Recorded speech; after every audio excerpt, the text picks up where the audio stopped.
எல்லோருக்கும் வணக்கம் நேயர்களே. இன்னைக்கு நம்மளுடைய பதிவில் என்ன பார்க்க போகிறோம் அப்படின்னா, கோவை மாவட்டத்தில் இருக்கக்கூடிய பொள்ளாச்சி அருகே ஆனைமலையில் அமைந்துள்ள அற்புதம் நிறைந்த ஒரு கோவிலை பற்றி தான் பார்க்க போகிறோம். அதுதாங்க மாசாணி அம்மன் கோவில். நீதியின் தேவதையாகவும் படுத்த கோலத்தில் 15 அடி நீள சிலையாகவும் அருள் புரிந்து சிறப்பம்சமாக இருக்கக்கூடிய அற்புதமான ஒரு கோவிலுங்க.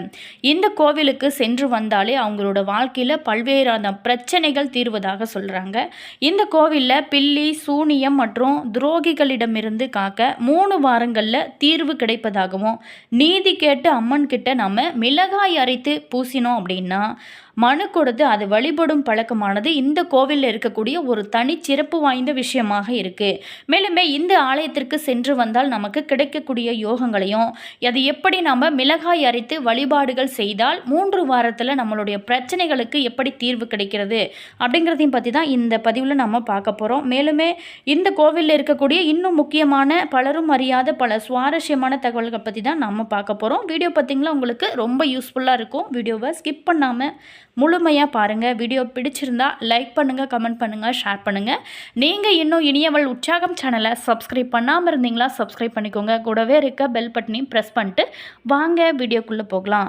எல்லா கோயில்லையுமே பார்த்திங்களா நின்ற நிலை அல்லது அமர்ந்த நிலையில் தான் அம்மனை நம்ம பார்த்துருப்போம். ஆனால் இந்த அருள்மிகு மாசாணி அம்மன் கோவிலில் 17 அடி சயன கோலத்தில் அம்மன் பார்த்திங்களா அருள் புரிகிறாளுங்க. மாசாணி அம்மன் என்னோட காலடியில் இருக்கக்கூடிய அசுரன் மகுடாசூரன் என அழைக்கப்படுறாரு. மேலுமே இங்கு பார்த்திங்களா ஆடி மாசி மாதங்கள் அப்படின்னும் அமாவாசை பௌர்ணமி அப்படின்று இல்லாமல் எல்லா நாள்லையுமே பக்தர்கள் பார்த்திங்களா குவியும் ஒரு இடமாக இந்த மாசாணி அம்மன் கோவிலானது இருக்குது. மேலுமே இந்த கோவிலில் இருக்கக்கூடிய ஒரு ஸ்பெஷல் வழிபாடு அப்படின்னு பார்த்தோமா, மிளகாய் அரைத்து வழிபாடு செய்வது தாங்க. பொருள்கள் பார்த்திங்களா நமக்கு களவு போச்சு, கடன் பிரச்சனை, நம்பிக்கை, துரோகம், பகை என மனக்குறையோடு வரக்கூடிய பக்தர்களுக்கு அங்குள்ள இருக்கக்கூடிய நீதிக்கல்ல மிளகாய் அரைத்து பூசி நீதியை வேண்டுகிறோங்க. இங்கு வழிபடக்கூடிய பக்தர்கள் கோவிலை விட்டு செல்லும் போது மனக்குறைகள் அனைத்துமே இறக்கி வைத்து விட்டு செல்றாங்களாம். அவ்வளவு அற்புதம் நிறைந்த ஒரு கோவிலாக இருக்குங்க. தன்னோட குறைகள் அனைத்துமே நீங்கியதும் 90 நாட்கள் அவங்க கழித்து கோவிலுக்கு வந்து மாசாணி அம்மனுக்கு எண்ணெய் காப்புமே செய்கிறாங்க. மேலுமே நீதி மட்டும் இல்லாமல் பல்வேறான கோரிக்கைகளை நிறைவேற்ற கோரி கோவிலில் இருக்கக்கூடிய மரத்தில் மஞ்சள் பூசியும் எலுமிச்சம்பழத்தை கட்டுதல் என பக்தர்கள் பார்த்திங்களா பல்வேறான வழிபாடுமே செய்கிறாங்க. மாசாணம் அப்படின்னா மயானம் என்று பொருளுங்க. மயானத்தில் இருக்கக்கூடிய அம்மன் நீதி தேவதையாக பார்க்கப்படுறாரு. நிறைய மனக்குறைகளோடு வரக்கூடிய பக்தர்கள் பார்த்திங்களா கோவிலோட மகா மண்டபத்தில் இருக்கக்கூடிய நீதிக்கல்ல மிளகாய் அரைத்து பூசி வேண்டிக் கொள்கிறாங்க. என்னோட பிரச்சனைகளுக்கு எல்லாமே தீர்வு கிடைக்கணும், என்னோட பொருள் காணாமல் போச்சு, அதை நீ கண்டுபிடிச்சி கொடுக்கணும், மேலுமே எனக்கு யாராவது துரோகம் செஞ்சுட்டாங்க அவங்களுக்கு நீங்கள் பாதிப்பு கொடுக்கணும் அப்படின்னு சொல்லிட்டு ஏதாவது வேண்டுதல் நினச்சி கொண்டு மேலுமே இந்த மிளகாய் அரைத்து பூசுவாங்க. வேறு எங்கேயுமே இல்லாத ஒரு வழிபாட்டு முறை தாங்க இந்த மிளகாய் வழிபாடு. இந்த மிளகாயை அரைத்து பூசினாலே அம்மன் உரிய நீதி வழங்குவாள் அப்படிங்கிறது காலங்காலமாகவே இருந்துட்டு வர ஒரு நம்பிக்கை. தன்னோட மனக்குறைகளை அம்மன் கிட்ட மனம் விட்டு சொல்றாங்க. ஒரு தேங்காய், 2 வாழைப்பழம், 100 கிராம் மிளகாய் இது எல்லாத்துமே கோயிலில் இருக்கும் ஆட்டுக்கல்ல ஆட்டுகிறாங்க. பிறகு கோவிலுக்கு முன்னாடி இருக்கக்கூடிய நீதிக்கல்ல அரைக்கப்பட்ட மிளகாயை பூசி தமக்கான நீதியை வேண்டுகிறாங்க. அதற்கு பிறகு பார்த்தீங்களா அம்மன் தனக்கான நீதியை நிச்சயமாக வழங்குவாள் அப்படிங்கிறது மன நிம்மதியோடு அவங்க பார்த்தீங்களா வீட்டுக்கு திரும்புவாங்க. வேண்டுதல் நிறைவேறியதும் அடுத்த 90 நாள் கழித்து மாசாணிக்கு எண்ணெய் காப்பு செஞ்சு நன்றி கடன் பார்த்தீங்களா செலுத்துவாங்க. நீதி மட்டும் இல்லாமல் பல்வேறு வேண்டுதலுக்காக கோவிலுக்கு முன்னாடி இருக்கக்கூடிய மரத்தில் மஞ்சள் பூசி எலுமிச்சம்பழத்தை தொங்க விட்டு வழிபடுவாங்க பக்தர்கள். மேலுமே அதன் பிறகு பார்த்தீங்களா அனைத்தையும் மாசாணி அம்மன் பார்த்து கொள்வாள் அப்படிங்கிற ஒரு முழு நம்பிக்கையோட பக்தர்கள் கவலை இல்லாமல் அவங்களுடைய வீட்டுக்கு திரும்புவாங்க. பக்தர்களோட துயரை துடைத்து அவங்கள காப்பதில் முதன்மை கடவுளாக இருக்கக்கூடியவள் தான் இந்த மாசாணி அம்மன் கோவில். மேலுமே அதனால தான் இங்கு பக்தர்களோட கூட்டமானது நாளுக்கு நாள் அதிகரித்து கொண்டே இருக்கு. எப்போதுமே அலைமோது கொண்டே இருக்கும். தன்னோட சந்நிதிக்கு வந்து யார் வேண்டிக் கொண்டாலுமே அவங்களுக்கு உரிய நீதியை கொடுப்பார். மேலுமே குற்றவாளிகளை தண்டிக்கிறாள் நீதி தேவதையான மாசாணி அம்மன்க. மேலுமே இந்த மாசாணி அம்மனை வழிபட்டாலே வாழ்க்கையில் நிம்மதியான ஒரு நிலையானது இருக்கும். நீதி வழங்கும் தேவதையாக மாசாணி அம்மன் ஏன் மாறினா தெரியுமா? அதற்கு சில காரணங்களுமே இருக்குது. இதற்கான பதிலை நம்ம இந்த பதிவில் தொடர்ந்து பார்க்க போகிறோம். சங்க காலத்தில் பார்த்திங்களா, துளு நாட்டை நன்னன் வேணன் அப்படிங்கிற வேளிர் ஆண்டு வந்தாங்க. நன்னன் வேண்மான் நீதி தவறாதவன், யார் தவறு செஞ்சாலுமே தயவு சச்சனம் பார்க்காம தண்டனையானது கொடுப்பான். மேலுமே நன்னன் வேண்மானின் காவல் மரம் மாமரம் காவல் மரம் தெய்வத்துக்கு இணையானது.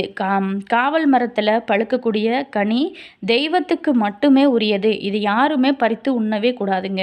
அப்படி யாராவது செஞ்சாங்க அப்படின்னா கொலை தண்டனை வழங்கப்படும். ஒரு முறை ஆற்றில் குளித்து கொண்டிருந்த கோசர இனத்தைச் சேர்ந்த ஒருவரோட மகள் ஆற்றில் மிதந்து வந்த அந்த காவல் மரத்தோட மாங்கனியை தின்று விடுகிறாள். காவலர்கள் மூலம் தன் மன்னனுக்கு இந்த தகவல் பார்த்திங்களா தெரிய வந்தது. காவல் மரத்தோட கனியை உண்டதுனால அவளுக்கு மரண தண்டனையை நிறைவேற்ற சொல்கிறான் நன்னன் வேணன்.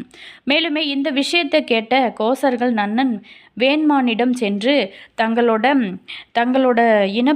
பெண்ணோட எடைக்கு எடை தங்கத்தாலான பாவையையும் 81 யானைகளையும் நாங்கள் அபதாரமாக செலுத்துவதாக அவங்க சொல்கிறாங்க. ஆனால் நீதி தவறாத அந்த மன்னன் பார்த்திங்களா இதை ஏற்காம குற்றத்திற்கு உரிய தண்டனையாக அந்த பெண்ணை கொலை செய்ய கட்டளையிடுகிறான். ஒரு மாங்கனியை தின்றதுக்காக அந்த பெண் கொலை செய்யப்படுகிறாள் பார்த்திங்களா.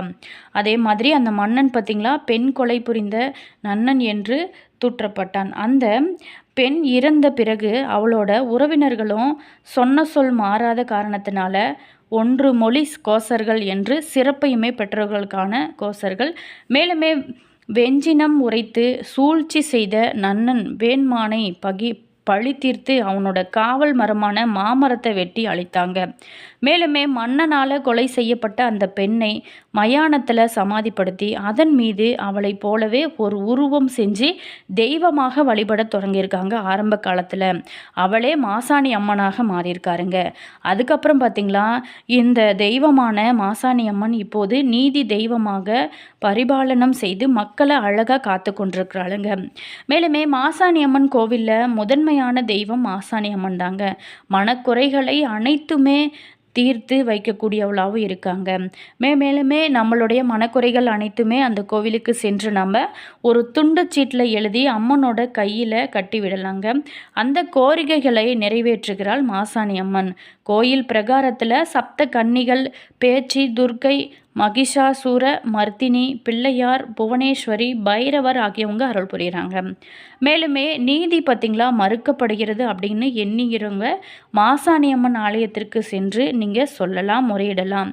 அனைவருமே நீதி வழங்கும் நீதி தேவதையான மாசாணி உங்களுக்குமே நீதி வழங்கி குற்றவாளிகளை நிச்சயமாக தண்டிப்பாங்க. முழு நம்பிக்கையோடு இந்த ஆலயத்திற்கு நீங்கள் ஒரு டைம் சென்று வாங்க. நல்ல ஒரு முன்னேற்றம் உங்களோட வாழ்க்கையில் இருக்கும். தீராத பிரச்சனைகளுக்கு இந்த ஆலயம் ஒரு சிறப்பான வழிபாடாக இருக்குது.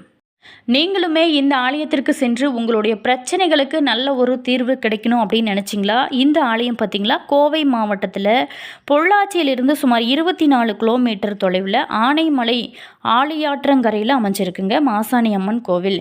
எந்த அம்மன் கோவிலுமே இல்லாத ஒரு அதிசயமாக இந்த அம்மன் ஆலயமானது 17 அடி நீளத்தில் பிரம்மாண்ட தோற்றத்தோட சயன கோலத்தில் அழகாக காட்சி தருகிறாருங்க இந்த மாசாணி அம்மன்.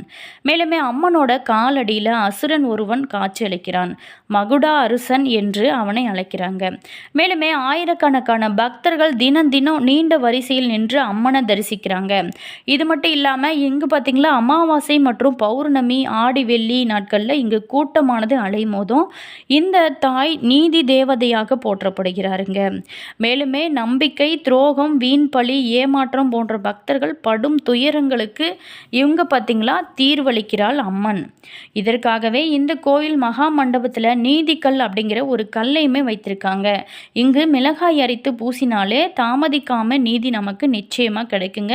ஒரு தேங்காய், 2 வாழைப்பழம், 100 கிராம் மிளகாய் இது எல்லாத்தையும் சேர்த்து இங்கே இருக்கக்கூடிய ஆட்டுக்கல்லில் அரைக்கிறாங்க.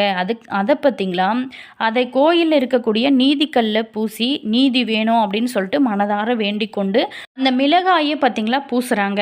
மேலுமே எந்த அம்மன் கோவிலுமே இல்லாத ஒரு வழிபாடாக இந்த வழிபாடானது இருக்குது. கண்டிப்பாக இந்த ஆலயத்திற்கு சென்று இப்படி நீங்கள் வழிபட்டீங்க அப்படின்னா நிச்சயமாக உங்களுடைய பிரச்சனைகளுக்கு நல்ல ஒரு தீர்வு கிடைக்கும். என்ன நேயர்களே, இந்த வீடியோவில் மாசாணி அம்மன் கோவிலோட சிறப்புகளையும் மிளகாய் வழிபாடு எந்த அளவுக்கு சிறப்பு வாய்ந்தது அப்படிங்கிறதையும் பற்றி தான் இந்த நம்ம பதிவில் பார்த்தோம். வீடியோ பிடிச்சிருந்தா லைக் பண்ணுங்கள், கமெண்ட் பண்ணுங்கள், ஷேர் பண்ணுங்கள். நீங்கள் இன்னும் இனியவள் உற்சாகம் சேனலை சப்ஸ்கிரைப் பண்ணாமல் இருந்தீங்களா சப்ஸ்கிரைப் பண்ணிக்கோங்க. கூடவே இருக்க பெல் பட்டனையும் ப்ரெஸ் பண்ணிக்கோங்க. அப்போ தான் நாங்கள் போடுற ஒவ்வொரு வீடியோஸுமே உடனுக்குடன் நோட்டிஃபிகேஷனாக வந்து சென்றடையும். மறக்காமல் உங்களோட கருத்து கமெண்ட்ஸில் சொல்லுங்கள். தேங்க்யூ.